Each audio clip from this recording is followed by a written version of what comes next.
We're almost done with the module. We learned a lot about functions and now also how to handle user input. There's one important concept which we already used, but which I want you to understand though, and that is the scope of variables. What do I mean with that? We got global and local scope. Now what's global scope? If we define a variable directly in our file, so on the root level, so to say, not inside a function, like here, then we can use that variable anywhere in that file. We can use it in the greet function, and we could also use it outside of there. A local variable, on the other hand, is a variable only available inside of a function. This would include function arguments or variables which are defined inside a function, like the age variable here. Using this variable outside of that function would actually fail. Let me show this to you. Back in our code, we got that blockchain variable here. We define it at the very beginning of our code, and most importantly, we define it outside of a function. Doesn't matter that we define it here at the top of the file.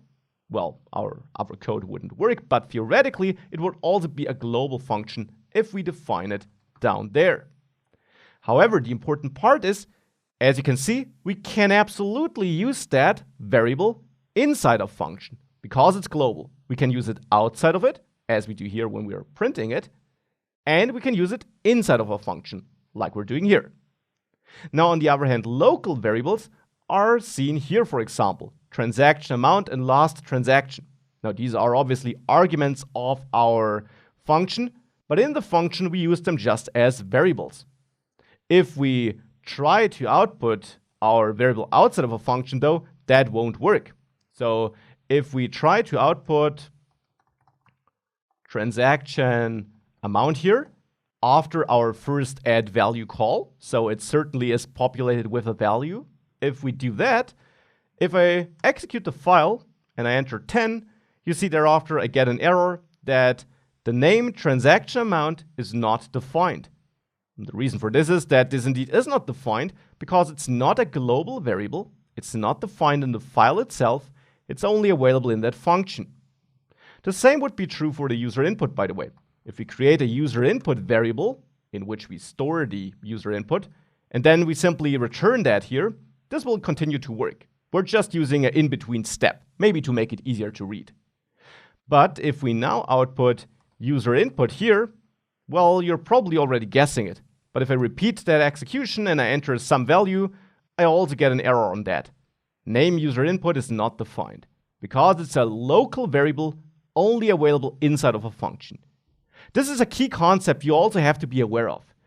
Variables defined in a function, be that by doing it like this or as an argument, are only available in that function.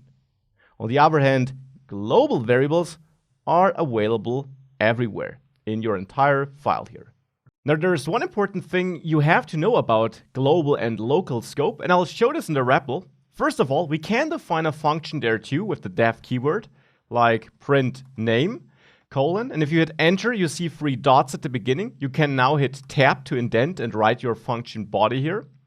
And here, we can of course use a local variable, like name, max, and thereafter indent again, print name, and we can obviously, as you know, you get out of the body here by hitting enter twice. You can now call print name like that and you see max. Now that's not that new. Now let's say we have a name here, again, max, and this now is a global variable because it's not defined inside of a function. Then we define a function, maybe getName, and here we're prompting the user for input, and we want to store that input in the name variable. So name, input your name, like that. So this will store whatever we enter in the name variable. And thereafter, outside of the function, I first of all execute getName to get that input. And after executing that, I'll print name. So first of all, let's hit that and let's enter Michael. So a different name than is stored up here. So Michael in my case, and then I'll call print name. And if I hit enter, we see max. The reason for that is that if you use a variable in a function and you assign a value to it, And that always happens if you use a single equal sign like this. So variable on the left and then equal sign and then whatever you want to store on the right. If you do that inside of a function, it will always by default create a new local variable. It will not store it in the global variable, even if such a variable with the same name exists.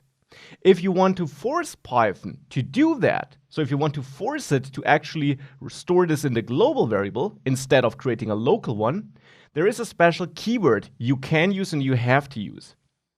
So if we quit this, clear, on Windows this would be CLS by the way, and then we run Python again to go into the REPL. Let's again try this. Name max, global variable, and then let's define our function getName, like this, indent, and now the special keyword is global, and then the name of the variable, name. And just like that, you don't immediately assign a value, but you just tell Python, hey, there is this global variable, please, if I use name in this function, use the global version of that. Of course, if no such global variable exists, you'll get a problem.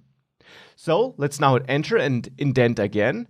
And now we can again use name, input your name like that. And now this will actually use the global name variable because we're telling it to do so here. So now if I hit enter again and I quit this function, if I now call getName here and I enter Michael now, and I now print name, you see now it's Michael and not Max anymore because thanks to global name, this actually targets the global name variable instead of a new local one.